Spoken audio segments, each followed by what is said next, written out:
வணக்கம் நேர்களே, நான் உங்கள் ஆஸ்ட்ரோ பூர்ணா. இன்னைக்கு உங்களை எல்லாரையும் இந்த பதிவுல சந்திக்கிறதுல ரொம்ப மகிழ்ச்சி அடைகிறேன். இன்னைக்கு நாம பார்க்கக்கூடிய பலன்கள், ராசி பலன்கள்ல ஜூலை மாத பலன்கள் பார்க்க போறோம். இந்த ஜூலை மாதத்துல இருக்கக்கூடிய கிரக கோச்சார நிலவரங்கள் அப்படின்னு சொல்லும் போது, மாத கிரகங்களாகப்பட்ட அந்த செவ்வாய் 45 நாட்களுக்கு ஒரு முறை நகரக்கூடிய அந்த செவ்வாயாகப்பட்டவர் காலபுருஷனுக்கு 2ஆம் இடமான அந்த ரிஷப ராசியில இருக்கிறார். இந்த மாதம் முழுவதுமாகவே அந்த ரிஷப ராசியில தான் இந்த செவ்வாய் பகவான் இருக்க போறார். அடுத்து மிதுன ராசியில அந்த சூரியன் ஆகப்பட்டவர் இருக்கிறார். இந்த சூரியன் ஆகப்பட்டவர் 17ஆம் தேதி ஜூலை மாதம் இந்த மிதுன ராசியிலிருந்து கடக ராசிக்கு பயிற்சியாகி வருகிறார். அடுத்து கடக ராசியில இருக்கக்கூடிய குரு பகவான் ஆகப்பட்டவர் வருட கிரகம், மாத கிரகம் அப்படின்னு சொல்லும் போது புதனும் சுக்கிரனும் இருக்கு. இந்த சுக்கிரன் ஆகப்பட்டவர் மாதத்தின் முற்பகுதியிலேயே, அதாவது 5ஆம் தேதி ஜூலை மாதம் அந்த கடக ராசியிலிருந்து சிம்ம ராசிக்கு கேதுவோட சேர்க்கை பெற்று செயல்பட போறார். இந்த மாதம் முழுமையாக சுக்கிரன் கேது அப்படின்ற ஒரு கிரக சேர்க்கை அப்படின்றது செயல்பட போகுது. அடுத்து அந்த புதன் ஆகப்பட்டவர் இங்க அதிசார நிவர்த்தி அடைந்து தன்னுடைய சொந்த வீடான அந்த மிதுன ராசிக்கு பயிற்சி ஆகிறார். ஏற்கனவே கடக ராசியில இருக்கிற அந்த புதன் ஆகப்பட்டவர் மிதுன ராசிக்கு பயிற்சி ஆகிறார். இது ஜூலை மாதம் 7ஆம் தேதி நடக்க போகுது. இந்த 7ஆம் தேதியில இருந்து அந்த புதனாகப்பட்டவர் தன்னுடைய சொந்த ஆட்சி வீடான அந்த மிதுன ராசிலேயே இருக்க போறார். ஆஸ் யூசுவல் கேது பகவான் சிம்ம ராசியிலையும், ராகு பகவான் கும்ப ராசியிலையும், சனி பகவான் அந்த மீன ராசியிலையும் இருந்து இந்த மாதம் செயல்பட போறாங்க. இதனால ஒவ்வொரு ராசி என்பர்களுக்கும் உண்டான பலன்களையும், என்னென்ன ஒரு மாற்றங்கள், என்னென்ன தேவைகள் நிறைவேற போகுது அப்படின்றதையும் இந்த பதிவுல தெளிவா பார்க்க போறோம். இந்த சேனலை முதன்முறையா பாக்குறீங்க அப்படின்னா சப்ஸ்கிரைப் பண்ணிக்கோங்க, பெல் பட்டன்ல ஆல் ஆப்ஷன் சூஸ் பண்ணிக்கோங்க. ரிஷபராசி என்பர்கள் காலபுருஷனுக்கு 2ஆம் இடத்துல இருக்கிறதுனால எப்போதுமே பாத்தீங்கன்னா அதிகப்படியான ஒரு வருமானத்தை நோக்கிதான் இவர்களினுடைய சிந்தனைகள் அப்படின்றது இருக்கும்.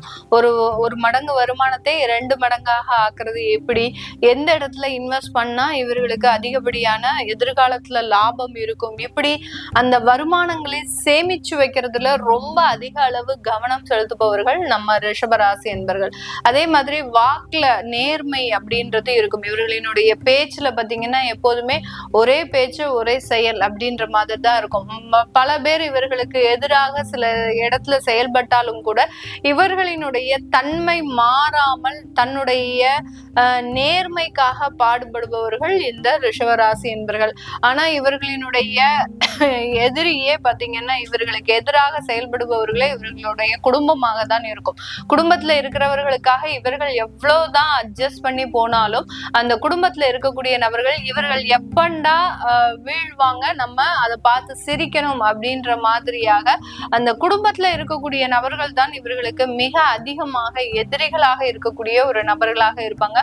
நிறைய ரிஷபராசி என்பர்களினுடைய குழந்தைகள் பாத்தீங்கன்னா சொன்ன பேச்சை கேட்க மாட்டாங்க. இவர்களினுடைய குழந்தைகள், ரிஷபராசி என்பர்களினுடைய குழந்தைகள் தனுசு ராசியாக இருந்தது அப்படின்னா தனுசு ராசி, அடுத்து பாத்தீங்கன்னா துலாம் ராசி என்பர்கள் அந்த குழந்தைகள் இந்த ராசிகள் எல்லாம் இருந்தது அப்படின்னு பாத்தீங்கன்னா சுத்தமா அந்த பேச்சை, இவர்களினுடைய பேச்சை கேட்காத ஒரு குழந்தைகளாக தான் இருப்பாங்க. அப்படிதான் வளருவாங்க.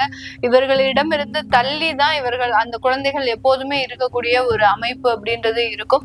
இதனால இந்த ரிஷபராசி என்பவர்கள் மிக பெரிய அளவுல மன உளைச்சலுக்கு ஆளாகக்கூடிய ஒரு அமைப்பு அப்படின்றது அந்த வாழ்நாள் முழுமையாக இருக்கக்கூடிய ஒரு அமைப்பாக இருக்கும். இவர்களுக்கு இந்த மாதத்துல பாத்தீங்கன்னா உங்களுடைய ராசி அதிபதி 4ஆம் இடத்துல கேதுவோட சேர்க்கை பெறுகிறார். 4ஆம் இடம்ன்றது சுகஸ்தானம். இதனால இந்த காலகட்டம் இந்த ரிஷபராசி என்பர்கள் உங்களுடைய வருமானத்துல ரொம்ப கவனமாக இருக்கிறது நல்லது.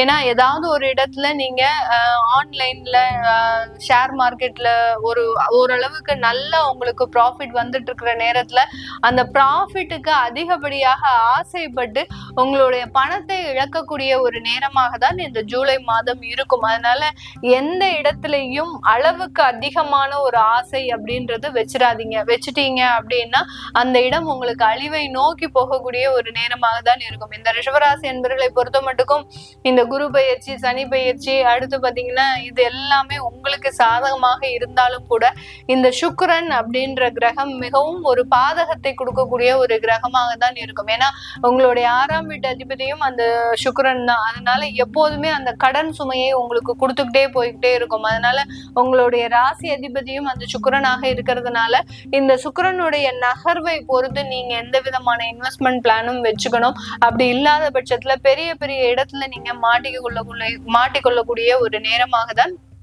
இந்த ரிஷபராசி என்பர்களுக்கு இருக்க போகுது. இந்த காலகட்டம் இந்த ரிஷபராசி என்பர்களுக்கு வருமானத்துல பெரிய அளவுக்கு தடைகள் இல்லாம இருந்தாலும் அந்த வருமானத்தினுடைய சேமிப்புல சில பிரச்சனைகள் இருக்கிறதுக்கு உண்டான ஒரு நேரம்.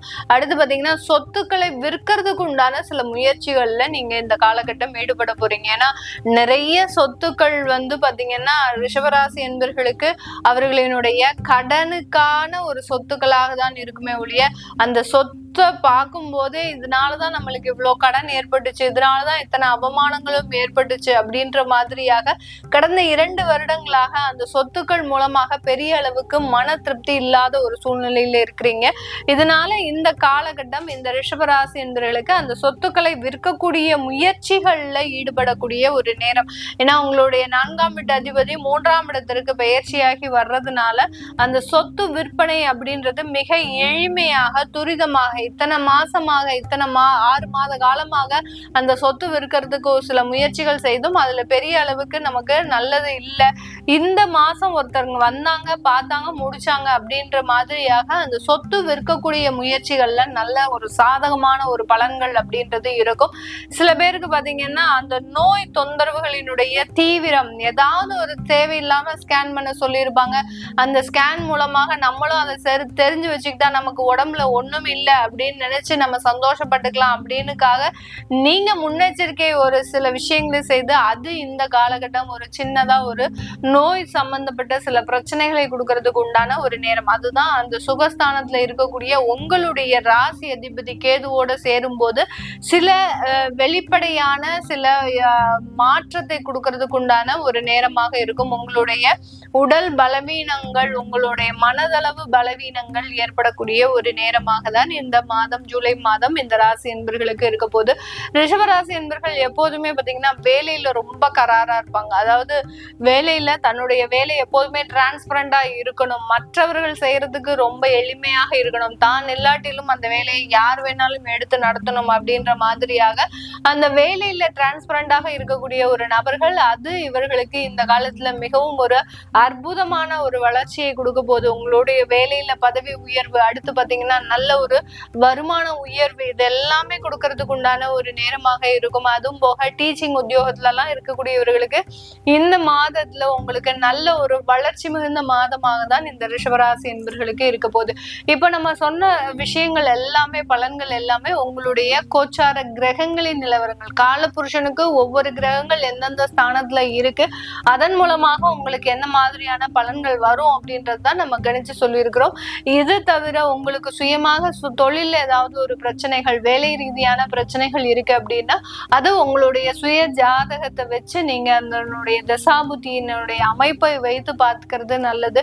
அதை பார்க்கணும் விருப்பப்படுறவங்க கீழே இருக்கிற நம்பருக்கு வாட்ஸ்அப்ல அப்பாயின்மெண்ட் வாங்கிட்டு நீங்க என்கிட்ட கன்சல்ட் பண்ணிக்கலாம். உங்களிடமிருந்து விடைபெறுவது உங்கள் ஆஸ்ட்ரோ பூர்ணா. நன்றி, வணக்கம்.